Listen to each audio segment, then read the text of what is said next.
அனைவருக்கும் வணக்கம்.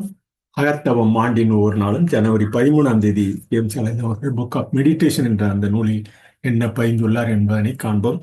Book of meditation என்ற இந்த நூல் உதயமூர்த்தி வஉசி போன்றவர்களால் தொடராக படித்த அந்த நூல்களில் ஒன்று என கூறி, இந்த அகத்தவம் ஆண்டின் ஒவ்வொரு நாளும் என நாள்தோறும் நமது நல் சிந்தனைக்கும் நற்செயலுக்கும் தொடர்ந்த பதிவாக மேற்கொள்கிறோம். அது தமிழில் ஒரு சொல்லில் கூற வேண்டும் என்றால் தகுதியோர் என்று கூறலாம்.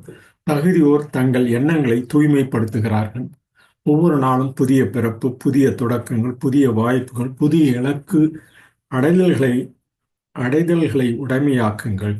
ஒவ்வொரு நாளும் புதிய பிறப்பு, புதிய தொடக்கங்கள், புதிய வாய்ப்புகள், புதிய இலக்கு அடைதல்களை உடைமையாக்குங்கள். உள்ளத்தையும் உடலையும் தூய்மையாக வைத்திருங்கள். புலனுக்குரியவற்றை கைவிடுங்கள். தன்னலத்திலிருந்து மனதை அகற்றி உயர்ந்த தூய வாழ்க்கையை வாழுங்கள். நேர்மையாகவும் மென்மையாகவும் தூய உள்ளத்திலும் இருங்கள் என கூறி, தகுதியோர் என கூறி, அதற்குண்டான தரம், குணம், திறமை நாள்தோறும் வளர்த்து கொண்டோராக நாம் தகுதியோராக இருப்போம் என ஒரு சொல்லில் ஜனவரி 13ஆம் தேதி தமிழ் மொழியில் கூறலாம்.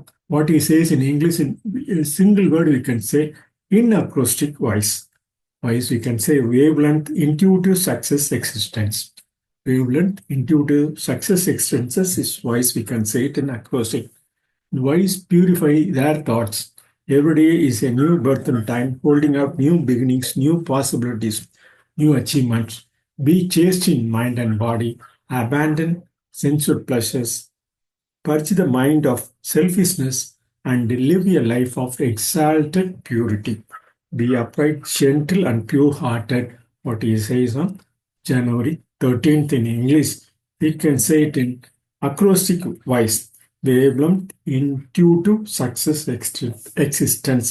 On January 13th, we can say Tamil மொழியில் தகுதியோர் என கூடி, தகுதி, குணம், திறனை நாளும் உடையோராக நாம் நாள்தோறும் இருப்போம் என கூறி, ஜனவரி 13ஆம் தேதி பதிந்த அந்த தகுதியோராக என்றும் இருப்போம், என்றும் நமது எண்ணங்களை தூய்மைப்படுத்திக் கொள்வோம் என கூறி இந்த ஜனவரி 13ஆம் தேதி பதிவினை நிறைவு செய்கிறோம். நன்றி, வணக்கம்.